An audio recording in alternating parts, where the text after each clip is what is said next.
Hello, my name is Connor Lomas, and today I'm going to share the information products that I've created regarding the functions of emergency management for San Bernardino, California. These information products are located in a mapping portal for quick access.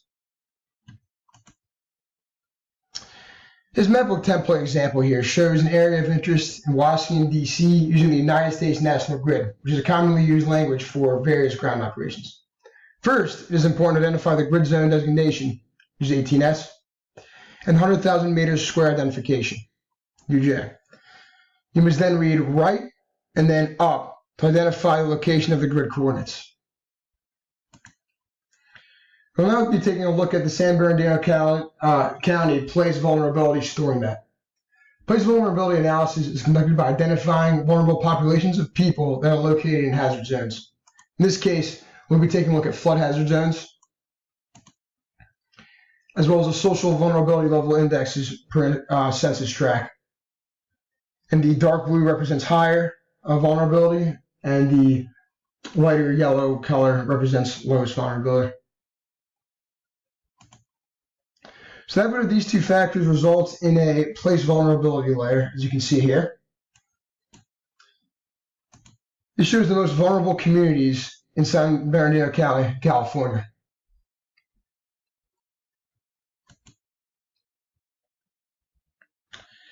This shows special needs infrastructure such as schools, nursing homes, and so on. The red hazard symbol represents infrastructures that are in highly vulnerable places in the county, and there are 56 of them.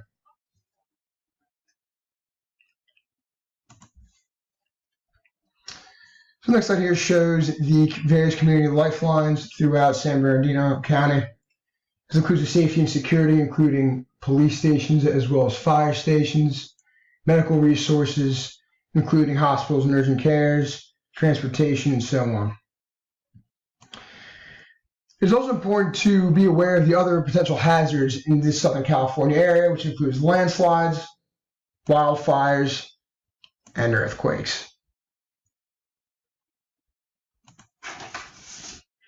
The damage assessment for the individual assistance is used to report damages of areas that were impacted by a disaster in a quick and effective way to emergency management authorities.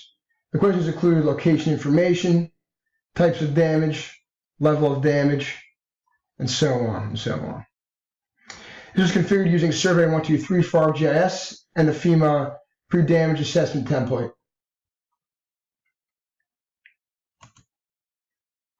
So for this web application, I'm going to demonstrate how to use the situational awareness widget to show what infrastructures would be impacted in case a flood took place.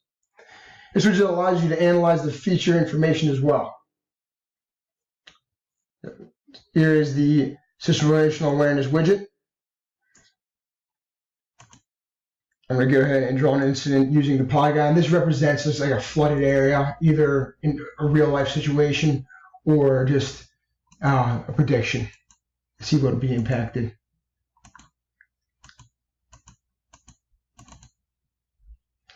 So you can see here, there are 16 shelters in this particular area that would be impacted.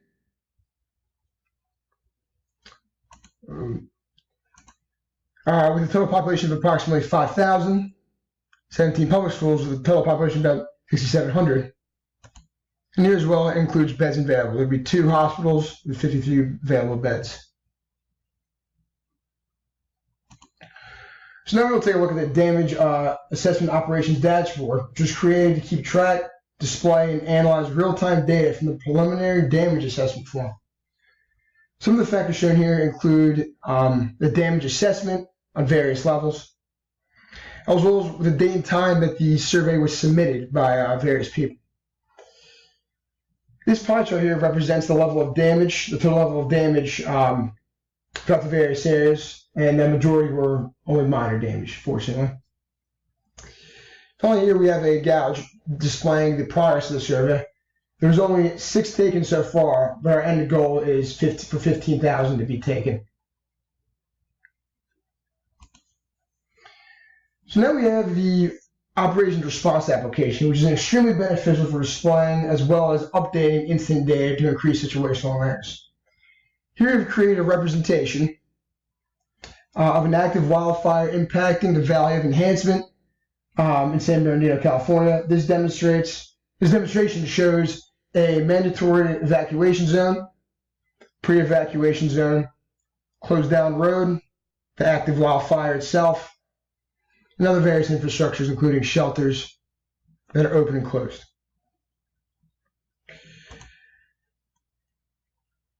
So as you can see here, you have the ability with the Add Resources widget to update the zone in real time.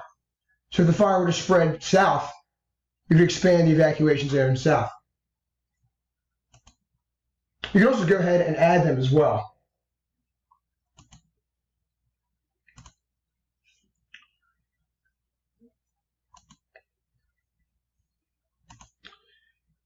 We're going to take a look at the San Bernardino Sawtooth Complex wildfire that occurred in 2006.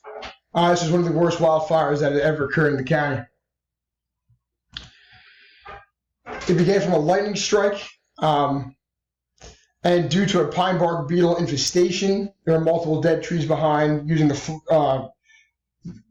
fire as like a fuel to spread extremely fast. So here is the layer that represents where the fire took place. It's about 62,000 acres of land and burned for about 10 days.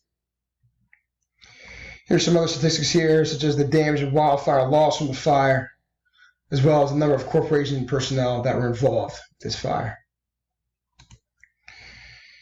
So is there a potential for this wildfire to happen again? As you can see here, this layer represents the potential for like a wildfire to occur, for the hazard level, the risk level.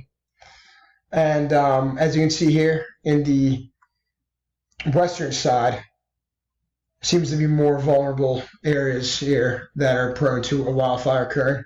And there's actually this area where they believe that the wildfire occurred in 2006.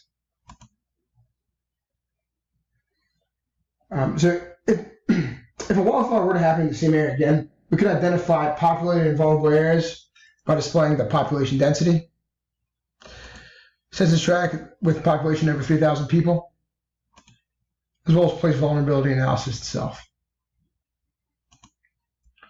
So of course there's various obvious actions you can take when to avoid wildfires, like avoiding making campfires or ashing cigarettes in areas that are more prone, in states that are more prone to wildfires. Also report any type of smoke and fire immediately to authorities to avoid it from spreading. So I believe an important layer here is this live active wildfire layer for California, showing wildfires that are currently occurring, on how many acres it takes place, as well as the fires that have been contained.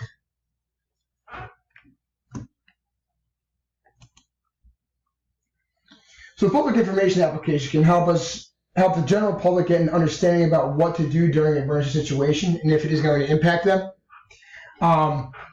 So for example, here with the instant information widget, you can go ahead and type in an address of your house or building, or you can also pinpoint it as well to see if the area is being evacuated or not. It's also interesting because you can use this share widget here to share this link to various applications, as well as embed it to a website.